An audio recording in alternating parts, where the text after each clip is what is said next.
विजय sir cells जे आहेत ते आपल्यासोबत आहेत। सर हा एकंदरीतच हा संपूर्ण प्रोजेक्ट काय आहे आणि येथे काय नागरिकांना कुठल्या सोयी सुविधा भेटणार आहेत आणि नागरिकांनी का जे प्राईममध्ये इन्व्हेस्ट करावं, काय तुम्ही जनतेला सांगा? कसं आहे माहिती का सर, आता कसं आहे की जे प्राईम जे आहे ना, जे प्राईम आपण एक बघायला गेलं तर 2010 पासून जे आहे ना आपण मार्केटमध्ये आहे आणि आजपर्यंत जर बघायला गेलं तर पुष्पकनगरपासून आपण चालू केलेलं आहे। पुष्पकनगरमध्ये आपले खूप सारे प्रोजेक्ट जे आहेत ते ऑनगोईंग आहेत। जवळपास बघायला गेलं तर 20+ प्रोजेक्ट जे आहेत ना त्यांचं कन्स्ट्रक्शन चालू आहे आणि प्री लॉन्च पण प्रोजेक्ट आपल्याला आहेत। आता आपण एक टाउनशिपमध्ये एंटर करतो आहे, जे गिरवलेपासून आपण चालू करतो आहे। गिरवले असा प्रोजेक्ट आहे तो 15 माळ्याची टाउनशिप येते। आता आपण 2.5 एकरमध्ये टाउनशिप जे आहे ना हे आपण लॉन्च केलेले आहे। त्याचा बिल्डिंगचा रेरा CC आलेलं वर्क पण स्टार्ट झालेलं आहे। पण आपण आता 14 तारखेला जे आहे ना आपण मोठा लॉन्च करतो आहे। कस्टमरसाठी ऑफर का ठेवले की आपण ह्या ठिकाणी कसं आहे ना की एक ज्याचं बजेट कमी आहे, सगळ्यात कमी बजेट आहे ना, तो पण ह्या ठिकाणी घर घेऊ शकतो। कारण मोस्टली काय होतं ना की कस्टमर येतात, त्यांचं बजेट बसत नाही, पण कस्टमर रिटर्न जातात। पण ह्याच्या ठिकाणी कसं आहे ना की आपण त्यांना अफोर्डेबल हाऊसिंगमध्ये जे आहे ना घर प्रोव्हाइड करतो आहे।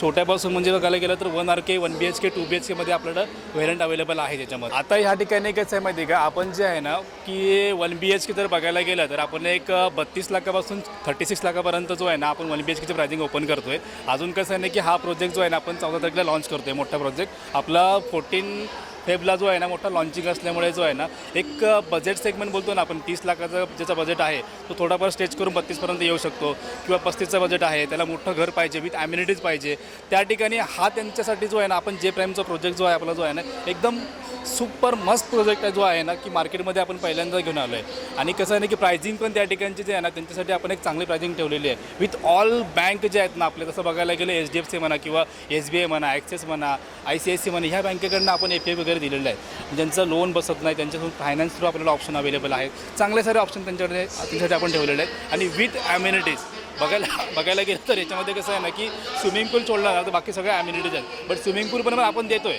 आता आपण 2.5 एकर लॉन्च केलेलं आहे, बाकी जे आहे ना आपल्याला 3 फेज आपण अजून लॉन्च करणार आहे, पण त्याला आपण थोडासा टाईम देतो आहे कारण सुरुवात आपण इथून केलेली आहे। आता कनेक्टिव्हिटी जर बघायला गेलं ना तर ह्याची ड्युअल कनेक्टिव्हिटी आहे। बेसिकली बघायला गेलं तर आपल्या पळसप्यापासून जो आहे ना मुंबई गोवा हायवेला आपण जातो, तिथून आपला जो आहे एक उत्सव एक फॅमिली रिसॉर्ट म्हणून मोठं आहे, त्याच्या अपोजिटला जो आहे ना एक रोड गेला आहे गिरवण्यासाठी, तिथून एक कनेक्टिव्हिटी आहे। प्लस ओल्ड पुनावाला जो हायवे आहे आपला मुंबई गोवा हायवे आपण बोलतो, किंवा मुंबई पुणा हायवे जो आहे ओल्डवाला, तिथून पण कोण पाट्यावरून जो आहे ना ती एक कनेक्टिव्हिटी आहे।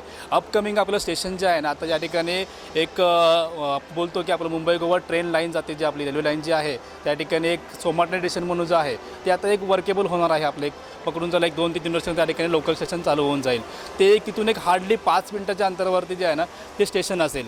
प्लस आपल्या प्रोजेक्टच्या बॅकसाईडवरून जे आहे ना एक 60 मीटरचा मोठा DP रोड चाललेला आहे, तो पण म्हणजे ऑलरेडी जो आहे MSRTCचा प्लॅन जो आहे त्याच्यामध्ये अप्रूव्ह झालेला आहे, पण त्याला येण्यासाठी थोडा टाईम लागेल। पण आत्ता कसं आहे ना की मेजर कनेक्टिव्हिटी जी आहे ना त्या ठिकाणी चांगली आहे, मोठे डेव्हलपर त्या ठिकाणी यायला लागले, त्यासाठी जे प्राईम आता आलेत, बाकी पण डेव्हलपर त्या ठिकाणी आहेत। त्यामुळे कनेक्टिव्हिटी कसं आहे ना की जोपर्यंत प्रॉपर रेसिडेन्शियल एरिया होत नाही तोपर्यंत प्रॉपर कनेक्टिव्हिटी येत नाही, कारण आता डेव्हलपमेंट झोन आहे तो, आणि आपण त्या ठिकाणी कसं ना एक चांगलं डेव्हलपमेंट होणार आहे, त्याच्या हिशोबाने जे आहे ना कनेक्टिव्हिटी पण त्याच्या हिशोबाने येणार आहे त्या ठिकाणी। लॉन्च करतो आहे 14 तारखेला, पण आपण ऑफर जी ठेवलेली आहे ना तर याच्यामध्ये ऑफर अशी आहे की आपण कस्टमरला जे आहे ना फ्लॅटमध्ये जे आपण ऑफर देतो आहे ना, रेट बेनिफिट तर पहिली गोष्ट आहेच आहे, प्लस तुम्हाला मॉड्युलर किचन किंवा तुम्हाला 2 AC ह्या गोष्टी आपण जे आहे ना ऑफरमध्ये आपण ॲड करतो आहे। प्लस आपल्याला स्पॉट डिस्काउंट पण जे आहे ना ते आपण देतो आहे। आता कसं आपला EY किंवा प्री बुकिंग पण आपल्या चालू आहेत, बट 14ला जो आहे ना आपण मोठे पहिल्या 50 कस्टमरला जो आहे ना एक चांगले ऑफर स्पॉट किंवा तुम्हाला मॉड्युलर किचन म्हणा किंवा AC म्हणा,